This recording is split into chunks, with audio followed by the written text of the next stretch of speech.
Les habla desde La Habana Reinaldo Escobar, con el propósito de comentarles en cómo lo viví los acontecimientos que más me han impactado a lo largo de estos últimos 65 años.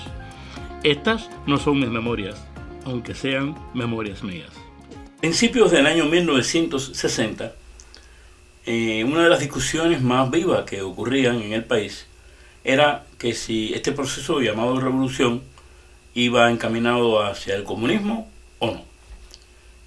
Yo recuerdo, yo era un niño bastante preocupado por el asunto y recuerdo haber tenido una seria discusión con mi profesor de historia, un hombre culto y preparadísimo, que hablando con un grupo de estudiantes nos advertía: muchachos, esto es comunismo. Y yo le argumentaba que no, que esta revolución era verde como las palmas y alta, que no tenía nada, esas cosas que uno decía en ese momento. Y recuerdo que el señor profesor, de cuyo nombre realmente no me acuerdo, nos dijo: ustedes saben lo que pasó en Hungría en el año 56, ustedes saben lo que pasó en Hungría en el año 56, para recordar la masacre que hicieron los soviéticos en ese país que estaba negándose al Partido Comunista. Y la única alusión que este ignorante tenía era que en la fiesta de fin de curso anterior habíamos bailado una danza húngara, y para mí Hungría era solamente aquella danza húngara. Y con esa ignorancia, esa soberbia que le da a uno cuando uno tiene esa adolescencia, yo le dije: mire, yo no sé lo que pasó en Hungría, pero esto no es comunismo. Tengo que advertir que para un muchacho revolucionario como yo en esos primeros meses de 1960, mi deber era defender a la revolución que estaba siendo calumniada por ser comunista. Pero en mayo de ese 1960, uno de mis mejores amigos de la infancia, Filiberto, me llamó muy preocupado y me dijo: ¿te enteraste? Y yo: ¿qué cosa? Dice que Cuba ha hecho relaciones con los rusos. Claro, no me dijo con la Unión Soviética, porque la gente no le llamaba así a ese país, le decíamos los rusos.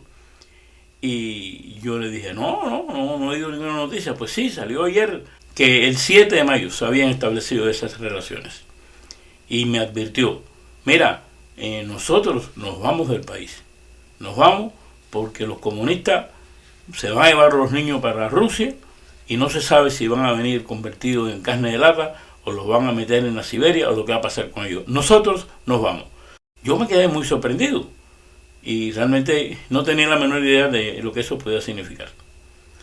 Lo cierto es que sí, que Cuba estableció relaciones con la Unión Soviética y que en esas relaciones se afirmaba en la documentación oficial de esto que Cuba y la Unión Soviética acordaban la protección militar y económica.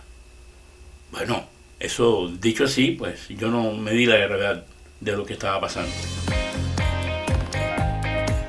El 10 de mayo de 2002, Osvaldo Payá se presentó en las oficinas de la Asamblea Nacional del Poder Popular y presentó 11.000 firmas que avalaban el proyecto Varela.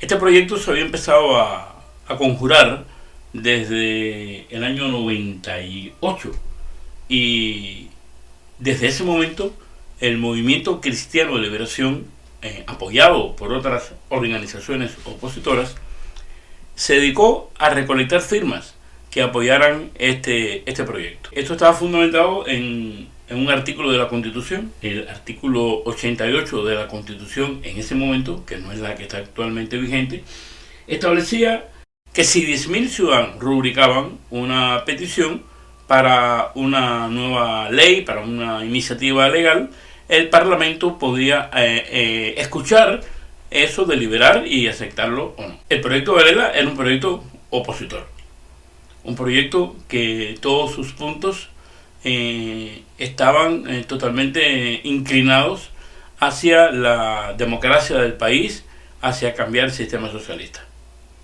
Entre los puntos claves del proyecto Varela estaba el derecho a la libre expresión y el derecho a la libre asociación. Y se pedía la amnistía de todos los presos políticos Y el derecho, se reclamaba el derecho de los cubanos a formar empresas y tener funcionar como una economía privada ajena al control estatal. Se reclamaba además una nueva ley electoral que cambiara este sistema de nominación de candidatos de manera que las personas podrían proponerse a sí mismos, proceder desde diferentes partidos y sobre todo que hubiera diferentes candidatos para un cargo en discusión, ¿no? Esto implicaba también una garantía para que los candidatos pudieran realizar sus campañas electorales. El proyecto terminaba pidiendo un referéndum para aprobar estas ideas.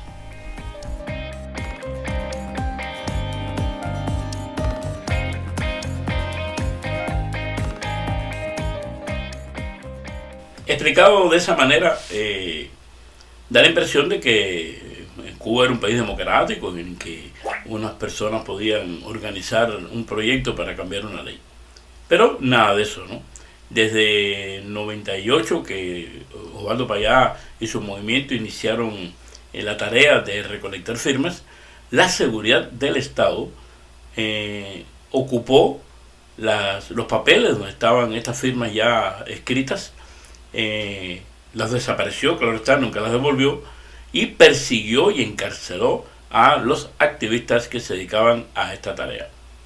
No obstante, una y otra vez, Osvaldo Payá y sus colegas insistieron y volvieron a hacer la firma y se la volvieron a llevar y volvieron a buscar la firma, y la proeza de haber entregado las primeras 11.000 en este día de mayo, este día 10 de mayo del año 2002, realmente fue un acto de valentía, un acto de perseverancia y un acto además de buena fe, porque realmente el proyecto Varela le estaba dando al gobierno la oportunidad de legitimarse, en el sentido de que, bueno, vamos a la asamblea, lo va a recibir, vamos a discutirlo, y si se aprueba, claro que no se iba a aprobar, pero bueno, le estaba dando el beneficio de la duda. Y bueno, ¿qué fue lo que pasó?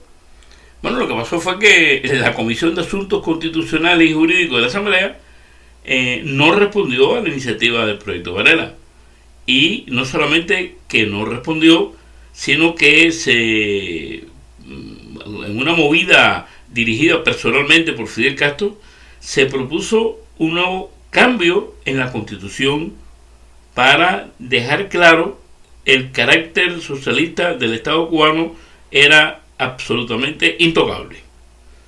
Entonces no hubo ninguna iniciativa, no sé eso, e incluso se justificó esta nueva, como muchas personas decían, esta momificación de la Constitución en una respuesta a un discurso que había hecho el presidente de Estados Unidos el 20 de mayo, el señor Bush hijo.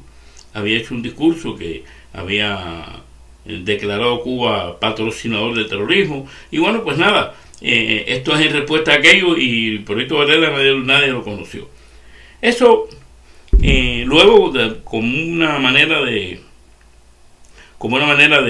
cubrir la forma, en noviembre, al final ya el 18 de noviembre, le enviaron a Payá un documento donde se notificaba que no había sido aceptado esto.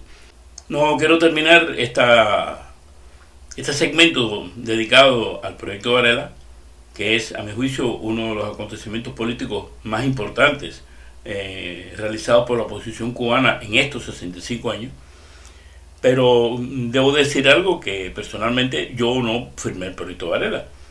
Y no lo hice por una razón muy simple. No me parecía bien llevar a plebiscito, a referendo, el derecho a la libertad de expresión, porque me daba miedo de que esta gente, quiero decir, la dictadura cubana, pudiera lograr que en un plebiscito esta iniciativa perdiera, y entonces ya el derecho a la libertad de expresión estaría condenado a no existir por una decisión de la mayoría. Pero de manera general, el proyecto era el programa que podía permitir un cambio en Cuba. Muy lamentable que el Parlamento cubano no haya querido llevar eso a una discusión como debió haber sido. El próximo viernes 17 de mayo, bueno, esta es una fecha tremenda, ¿no? Porque ahí está la reforma agraria, el día de la comunidad LGBTI, el día de Internet. Bueno, es un día bastante lleno de acontecimientos, pero bueno, voy a tratar un tema que olvidado. El próximo viernes voy a tratar el tema de la nacionalización de los clubes privados. Ese va a ser un tema en el que me voy a esmerar mejor. Las memorias de un pequeño burgués. Así me despido, esperando encontrarme con ustedes aquí en Como lo viví cada viernes de este 2024.